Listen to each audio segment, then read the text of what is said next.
Hello everyone, welcome to the special edition of Inside Future Lab by NHK and Ars Electronica Future Lab. Today we're coming to you live from our immersive 8K environment Deep Space at the Ars Electronica Center located in Linz, Austria. My name is Yoko Shimizu. I am an artist and researcher at the Ars Electronica Future Lab. I will be the moderator for this talk. And we also have a special guest, Roland Haring, Technical Director of the Ars Electronica Future Lab. He is our expert on the Deep Space 8K technology. Hello, Roland. Hello, Yoko, and thank you for the kind introduction. And thank you for joining us today. And this beautiful visual and audio installation that you're seeing right now is called Orbit by Quadrature. This project is part of our latest exhibition, Resonant Media: Possibilities of 8K Visualization. Resonant Media: Possibilities of 8K Visualization is an exhibition that is currently being held in Shibuya, Tokyo. It is part of a collaborative project between Ars Electronica Future Lab and NHK, Japan's public broadcaster. In the exhibition, we take scientific and artistic approaches to explore the new possibilities of 8K from diverse perspectives. In the project, we collaborate with experts from around the world. Today, we have some of our collaborators with us. I am very excited to have everybody here. First, I would like to introduce Mika Kanaya, senior producer from NHK. Hello, Mika.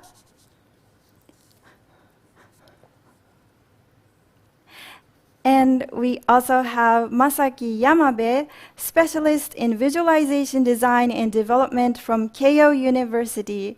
Hello, Masaki.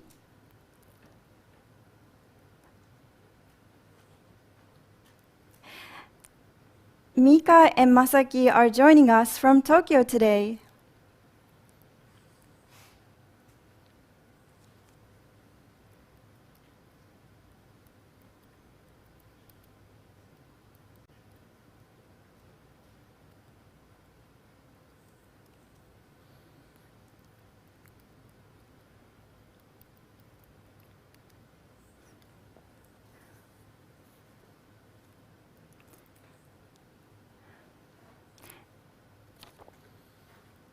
And we also have Juliana Gut and Sebastian Knight. They are the artists from Quadrature joining us from Berlin.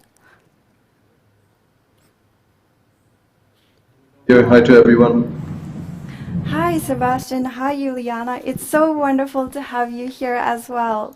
And in this talk, we have an online tour of the exhibition and a panel discussion with our guest speakers. You, the viewers, are also welcome to join us by posting your comments and questions in the live chat. Since 2018, NHK and Ars Electronica Future Lab have been collaborating on the new possibilities of 8K technology and its social and cultural impact. Under the theme of 8K Future Project, we have created new media for social togetherness in 8K plots, new scales of media content in 8K life scale, and new possibilities of viewing experiences in 8K cascade. For example, let's take a look at a life-scale movie with Roland. Roland, can you tell us a little bit about Deep Space 8K and the movie that we are going to show here? Yes, Deep Space 8K is our large-scale immersive media environment here at the Ars Electronica Center. And as you can see, we have really quite large projection here for the wall and for the floor. So actually each surface is approximately 16 by 9 meters.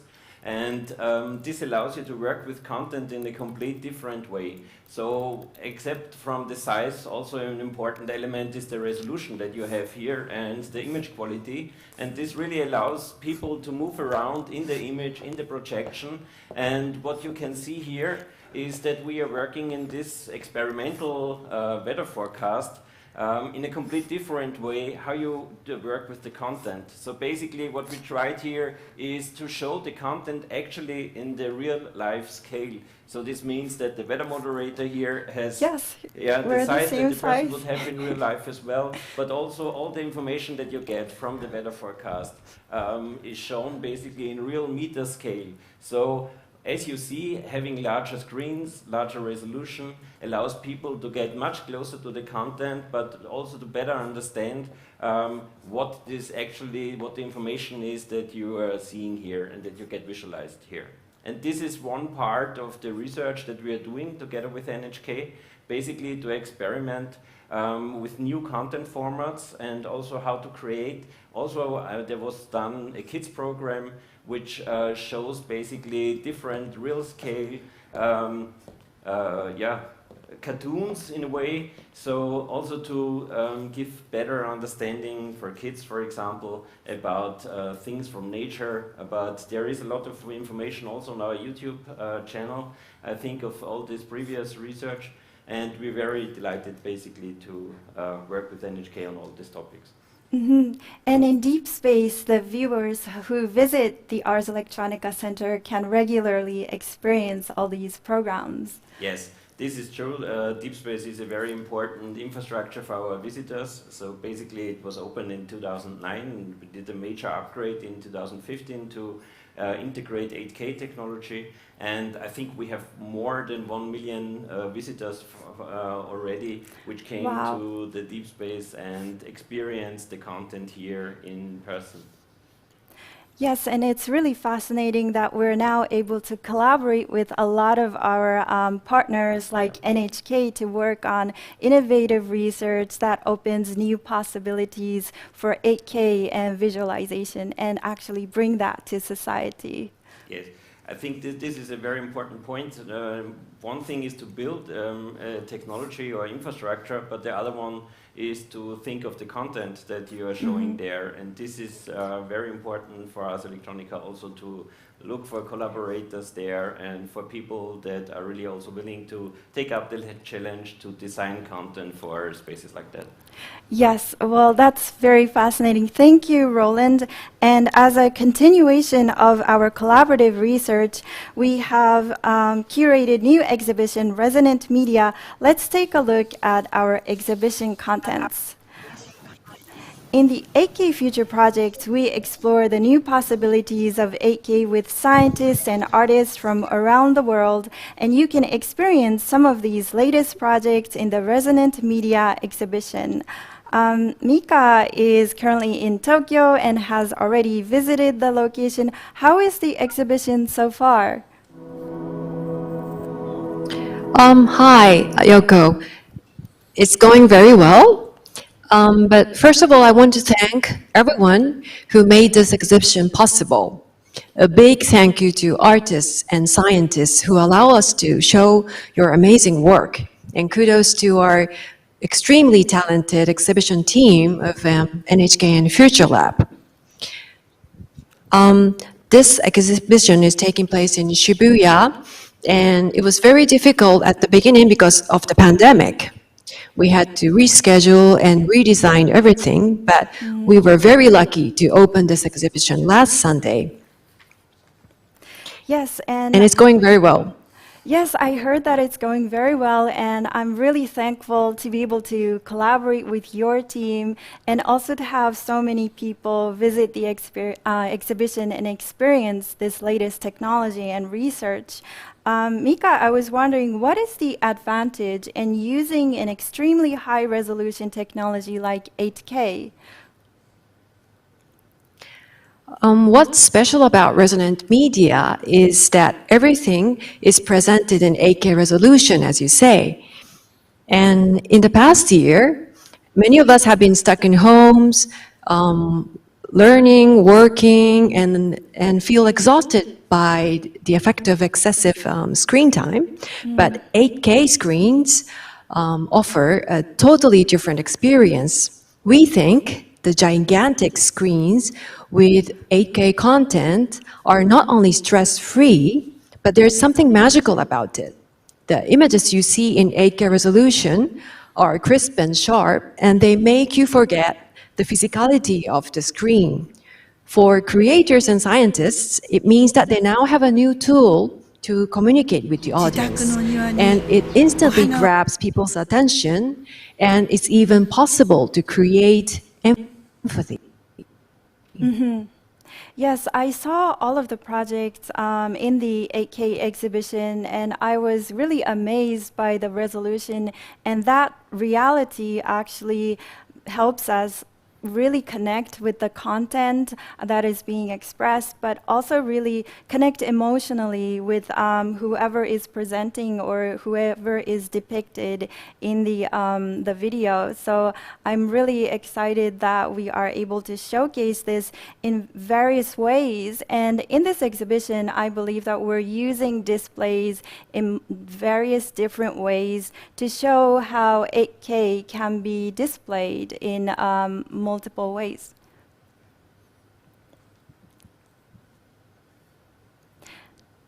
Can you tell There's no us? limit to what you can do with this medium. Oh, Yoko, are we switching to the video? We are looping the video currently inside Deep Space. I was wondering if you can tell Okay. us how the displays were being used in the exhibition. Okay.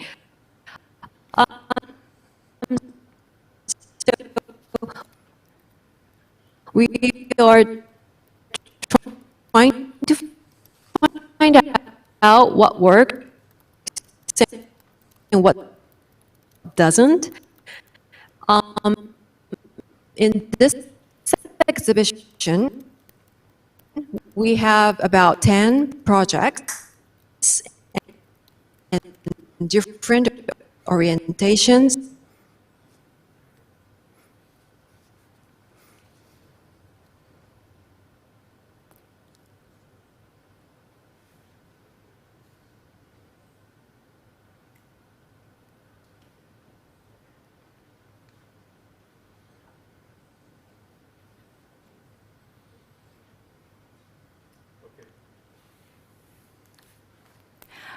Yes, I believe that in this exhibition we are using displays not just in the landscape mode as we would usually use as a television display, but we're using them in portrait mode, which is vertically so that you can experience, for example, a guide, exhibition guide in a life scale, in a life size, and as if the guide is standing in front of the exhibition space.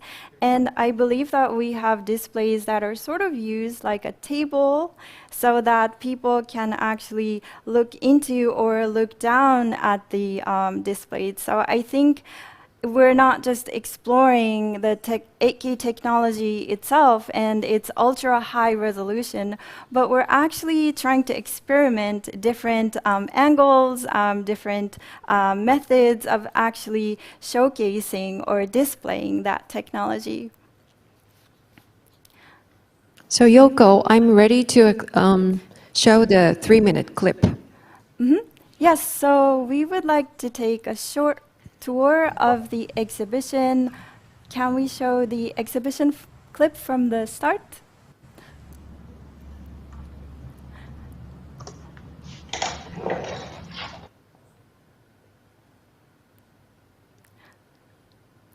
The exhibition is composed of 3 rooms. First, you're going to see 8K contents that open your perspective and your heart.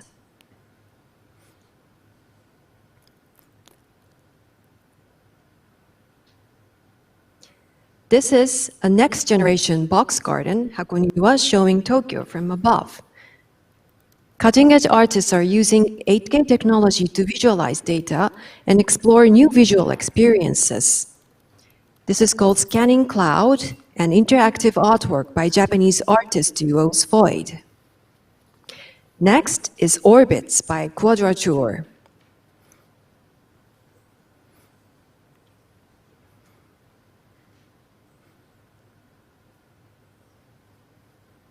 And let's move to next room, which shows 8K contents that brings awareness. This is world's first 8K moving image of cell destruction caused by coronavirus infection and 8K visualization of the global spread of coronavirus variants.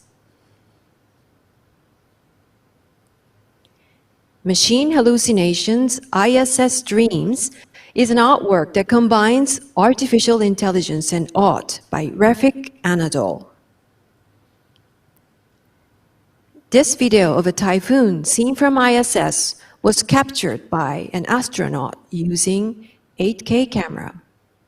These projects provide new information and raise awareness of important topics and issues happening in the world today.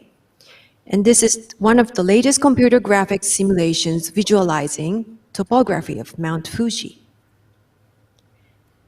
In the last exhibition room, we're showing an 8K content that creates empathy. It's an installation called Resonant Memories, produced by NHK and Ars Electronica Future Lab for this year's 10th anniversary of the Great East Japan earthquake.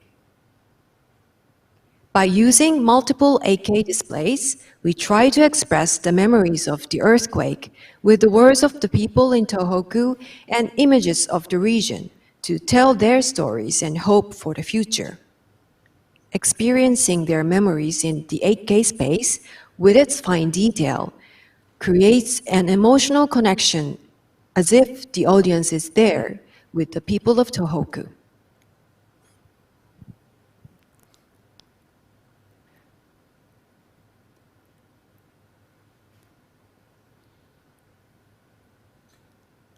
Thank you, Mika. This is a very beautiful clip.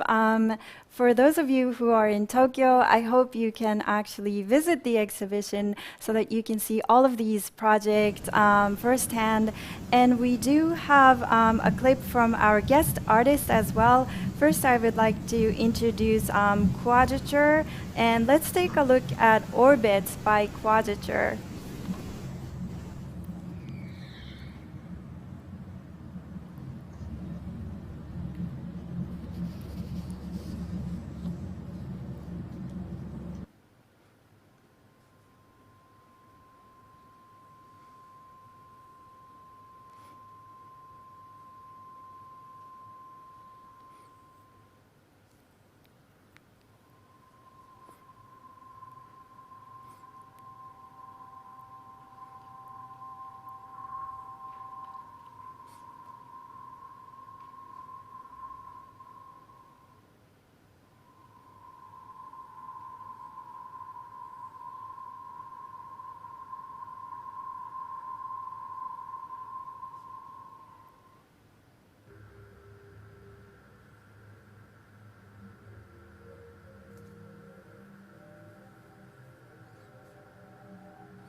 So Juliana and Sebastian, thank you for joining us today and also providing this beautiful installation for the exhibition. Can you tell us a little bit about this project? Yeah, hi, nice to be here. Thanks for showing Orbits. Well, this was just a very short teaser video that we also have on Vimeo. So basically Orbits is an audio visualization, audio-visual installation and also performance. So we have basically two versions of this, showing all man-made orbits in near Earth's space. So this is mainly debris, so space trash, and very few of these objects that we show are actually active satellites. Generally, we take the data from the official database, US Air Force, but we also implemented some alternative data sets of classified objects, like, for example, spy satellites, etc., which is a totally different story on how and where people can find those kind of data. And the objects in there are generally only objects larger than 10 centimeters in at least one dimension. This is just due to how ground stations on Earth track those data, and the data is usually maintained by the US Air Force. And for the installation and performance, all paths of the objects, it's around 17,000 objects, are calculated in real time. And for that, we only need to kind of insert a date and a position and a time in a time. And then we get the positions of all those objects. So we can show once in real time, but then also we can fast forward and generate a kind of a time lapse to see how the path will evolve over the next weeks or next year even. Yes, and so basically what we do is we start the installation usually from the perspective of the venue. So at the beginning you saw some lines there which we don't actually show in the installation. We have a subjective view from Tokyo, and you see only objects in real time passing over Tokyo. And after that we move the virtual camera and move away to a predetermined path, but still everything is calculated in real time over the equator and over the poles, because these are really interesting positions. And also the audio is calculated in real time, so each object is assigned a sinus curve, and the distance either to the position of the venue at the beginning or to the virtual camera later determines the gain, so how loud every object is being played. And the distance to Earth, or the altitude, is the frequency. So if something is really, really close to Earth, like the ISS, for example, is rather close in proportion to the other objects, it has a very high frequency, and if something is further away, it has a very low frequency. And when we started with the whole project, we actually calculated the data for a different machine, but we had to have some kind of proof that it would work, that we are actually getting the right data in.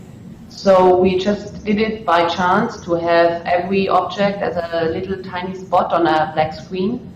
And when we saw this the first time and we saw them moving, it was just this awe of how beautiful this can be, although this is kind of like most of it is trash. So it's the beautiful patterns and aesthetics of these man-made leftovers in outer space that we generated within the last 60 years, because that's the only time since when we are up there. Yeah, and it's also getting more and more right now with Elon Musk, but also Amazon and Google and China also sending up more and more small satellites. It's getting really, really crowded up there, and there's actually an estimation that within a few decades we will see more satellites than stars during the night. So it's a quite important topic, actually. Wow, yes, it's such an interesting project, because I think that it's a real live visualization. So it sort of starts from, and it's sort of site-specific as well. It starts from where you are standing in the exhibition, and from that point you gradually start to zoom out and eventually see everything that's orbiting or flying around Earth. And it makes you feel very connected to not just to the artwork, but to what's happening around us. And it makes us think about, like, what are all these things that we're sending out to space, or what are all these trash? And I think it's also important that there's part of an aspect of citizen science in the project, that there are citizens who contribute into providing data or collecting data for a lot of scientific research in the world.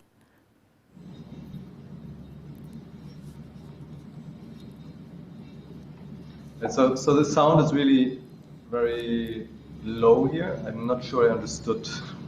Did you understand The question? Oh, no, it wasn't a question. It was more of a comment. And yes, so thank you very much for the explanation, Juliana and Sebastian. We also have a clip from our guest researcher Masaki. So let's take a look at the coronavirus visualization project by Masaki Yamabe. Can we start that clip?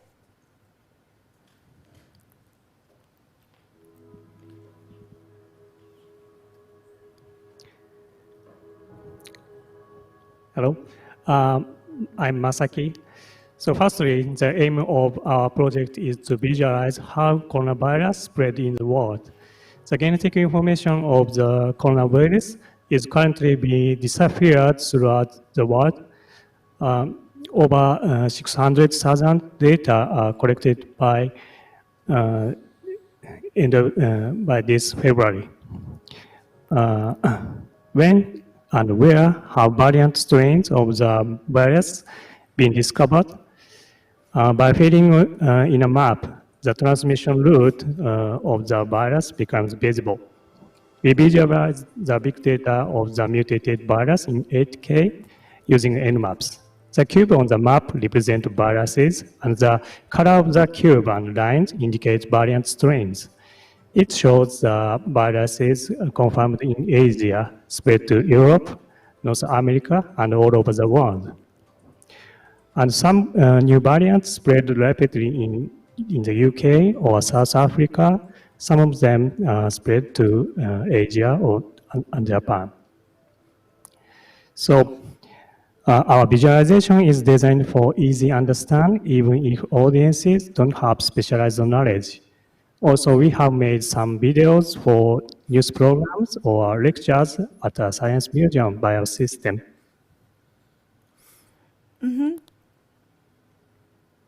Thank you very much, Masaki, for your project and the description of the project. I think this project was actually shown as an interactive installation at the exhibition where the audience can not just look at the data, but can scroll around and see the data from various perspectives so that it's not only shown in a beautiful way, but actually really helps you understand the information. So thank you so much for the explanation, and thank you for the exhibition tour. And now that we have a better understanding of your project, let's move on to the panel discussion. In this part of the talk, we would like to have a discussion with our guest speakers. You are all experts working in the intersection of science and art, visualizing the invisible, and also bringing that to society. So the first question is, how does your project visualize the invisible? And I would like to ask each panelist, Roland, what is your view on this topic?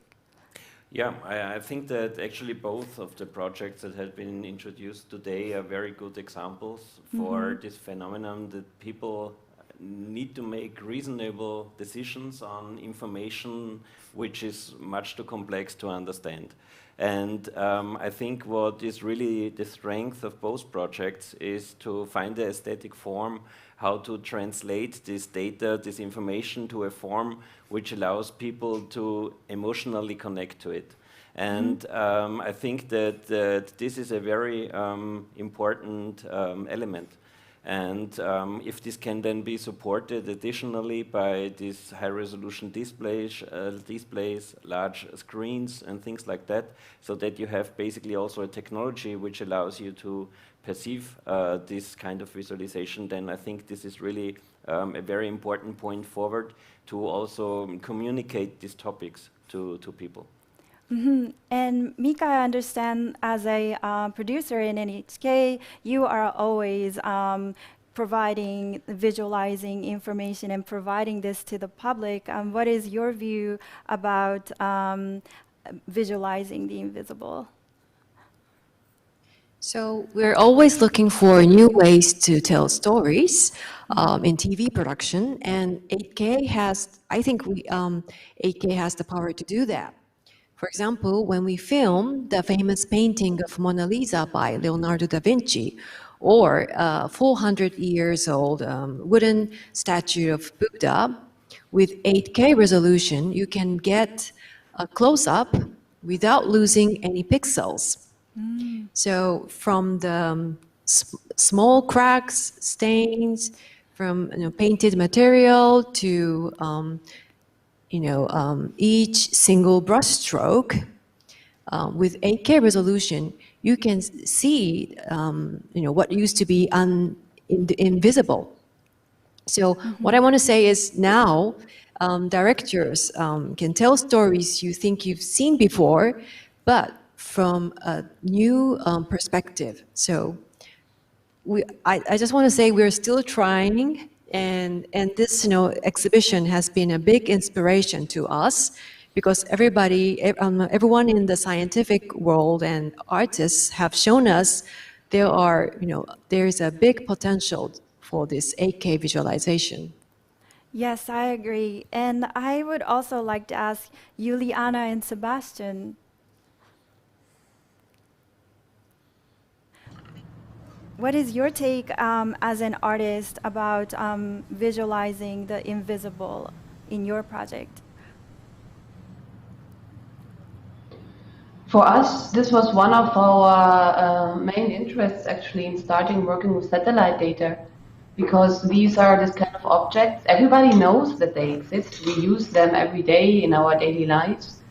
But we only very sometimes see them pass by at dusk or dawn when they are reflecting the sunlight. And so this possibility to actually still track them, to actually still follow them via the TLE data and via calculating their path, was one of our main interests in starting working with this data. And especially in the beginning, we had the problem when we first showed it that we were never actually happy with the resolution we had, because especially there to show the amount and the vastness of space, and in it those tiny objects, that there are still many, but they are tiny. This is actually something where those 8K screens do come in very handy for us.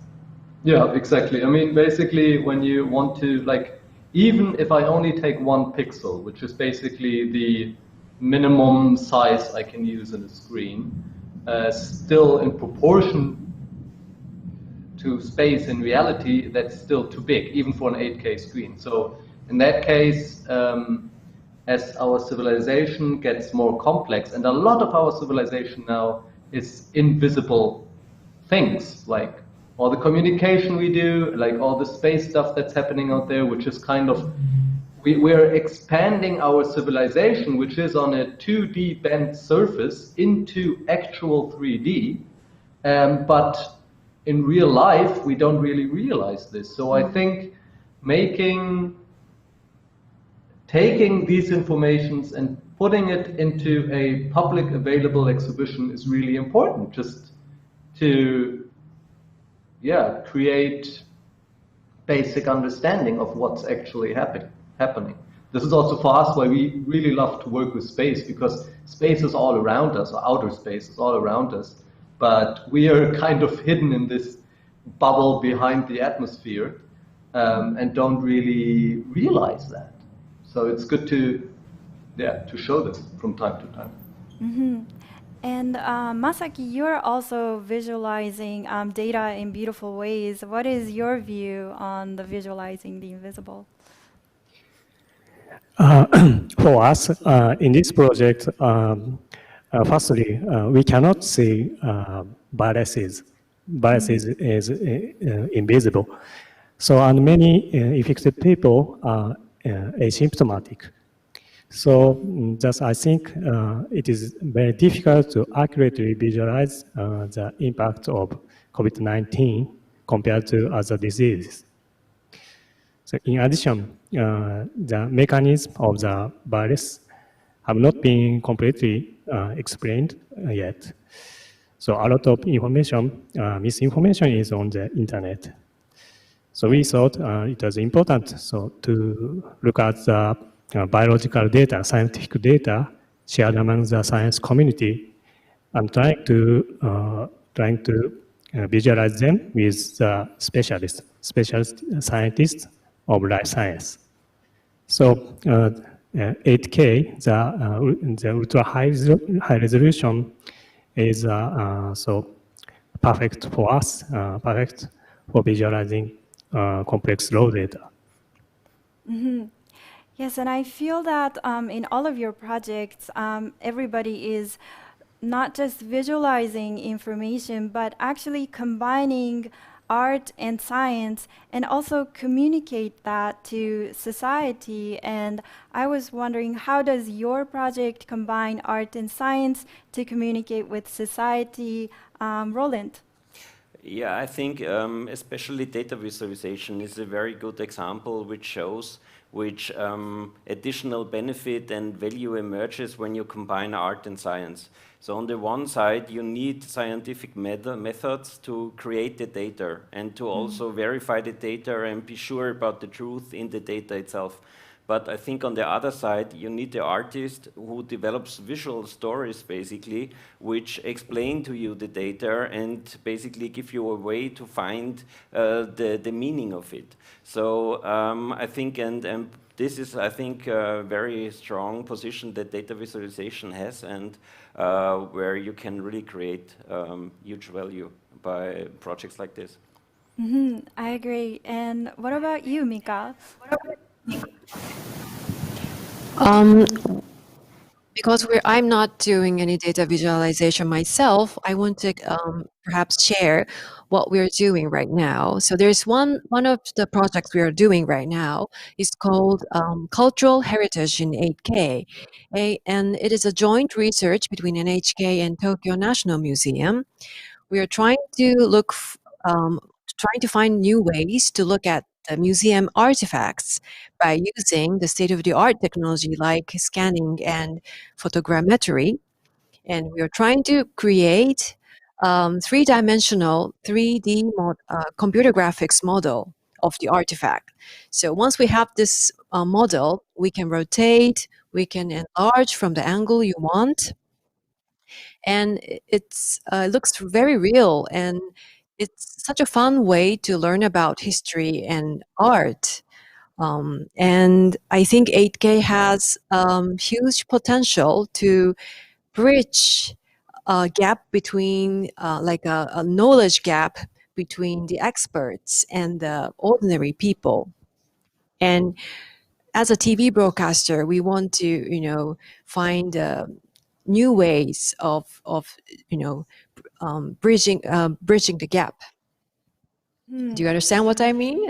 Yes, and we can see that in a lot of the NHK programs. I think a lot of complex or important historical information is always presented in a beautiful way or artistic ways so that people, anybody can understand what's happening in the world, not just right now, but throughout human history. Yes, so I would also like to ask the same question to Juliana and Sebastian. How does your project combine art and science to communicate with society?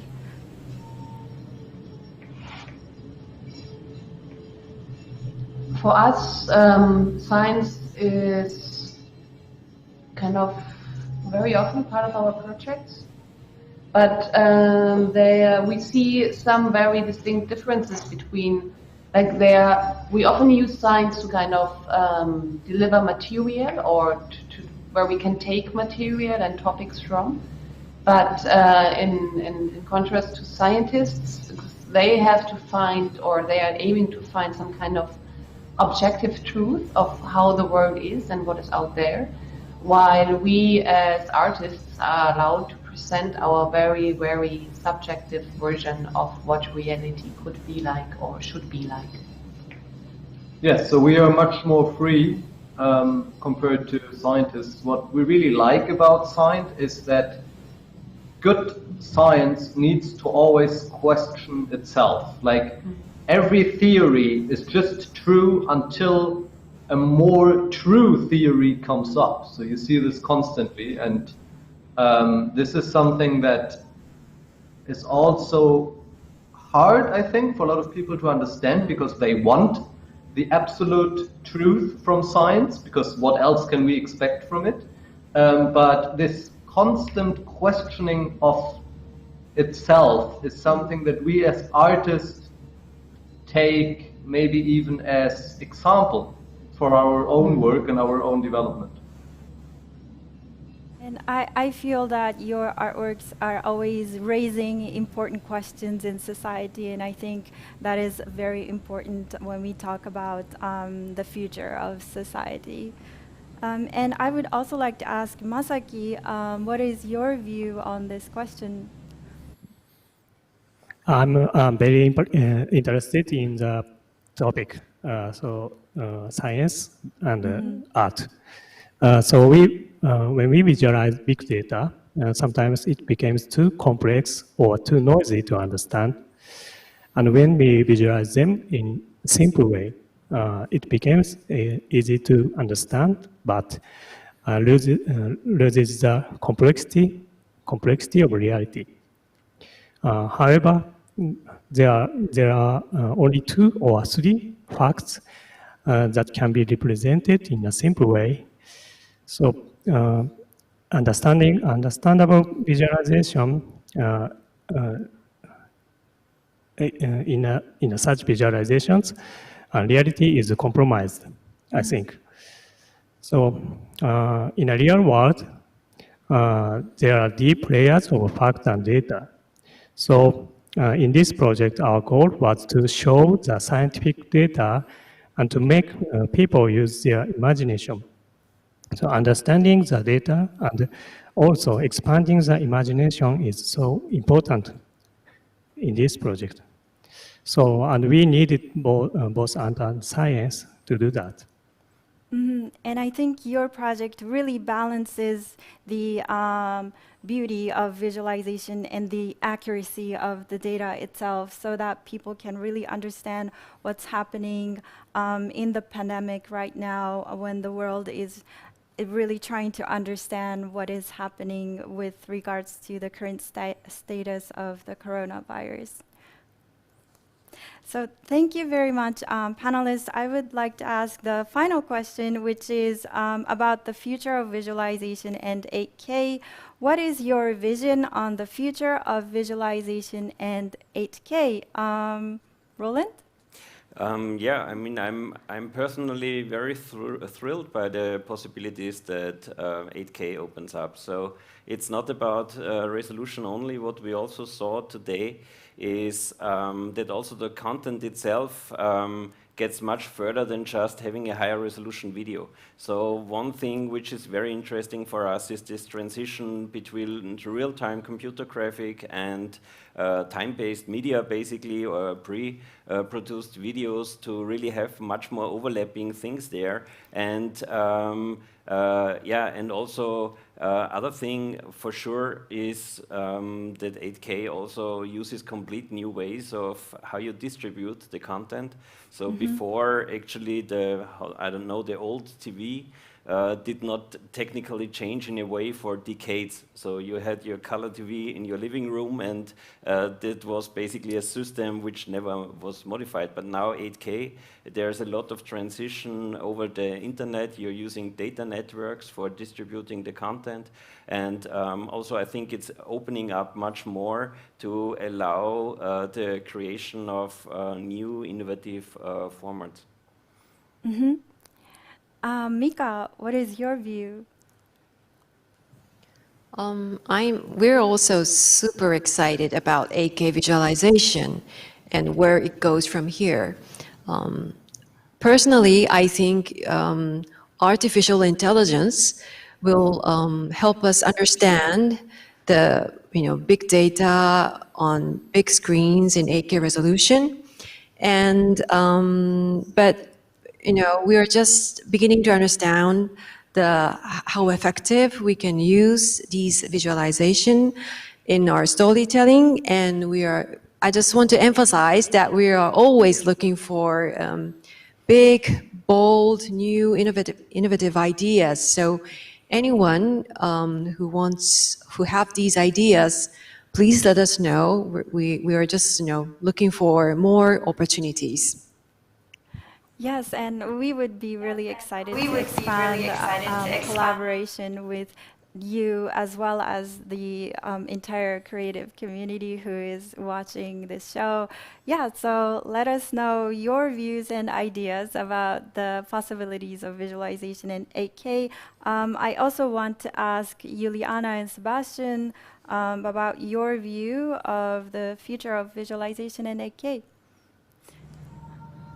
Yeah, so I think generally size does matter, and so does resolution. But for us, the concept comes first, and then the medium and its technology. In that case, for orbits, for us, it made a lot of sense to use a lot of resolution, but we also developed this installation of performance for deep space, where we had a lot of resolution. But generally, I would say I'm a bit neutral to that topic, because really I don't want to say that this technology or that resolution is better than the other. It really depends on the content. And of course, more resolution gives you more options, but also more resolution gives more technical problems very often. Yes.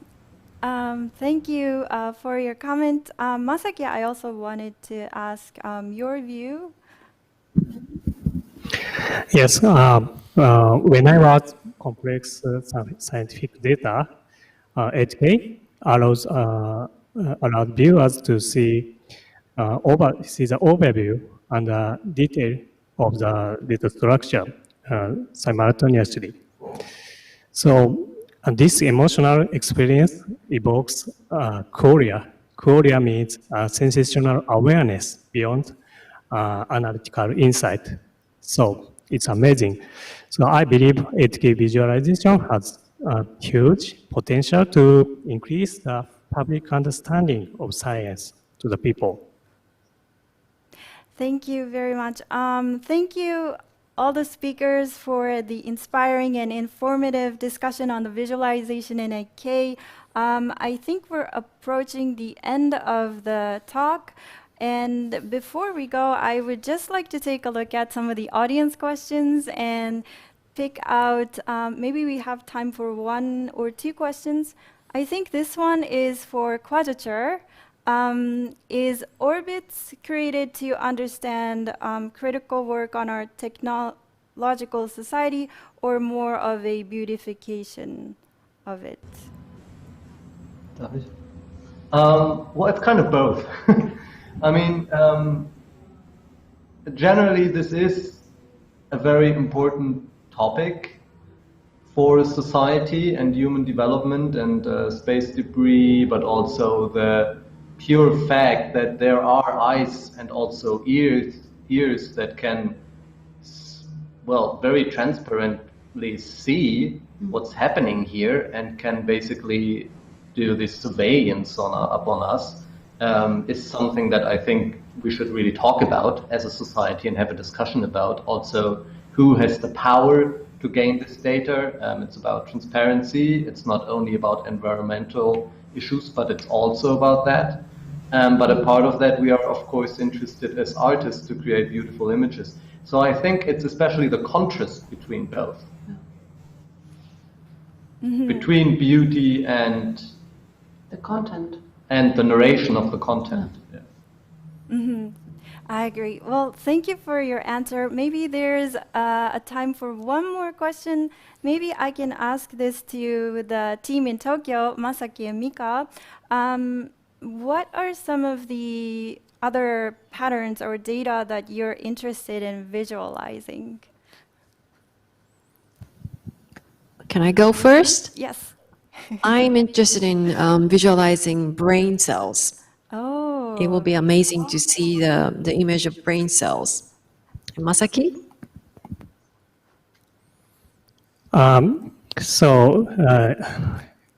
It's difficult to answer because many scientific data is not has not been visualized. So many data in the science community, I want to see. I want to visualize them. Yes, I agree. They're like infinite things that are occurring all around us, and scientists and citizens are collecting all of that data, and there's so much almost infinite possibilities of what we can still visualize and has not been visualized yet. So we would love to continue working with everybody here to expand our research and our collaboration. And I think it's almost time, so I would just like to thank you, everybody. Thank you to all the panelists and also everyone in the audience for joining us today in the Resonant Media Possibilities of 8K Visualization. And if you are in Tokyo, be sure to check out our Resonant Media exhibition. It is currently open until March 31st. Thank you again, and see you again, everybody. Bye. Goodbye. Bye. Bye. Thank you for listening. Come to Tokyo's exhibition.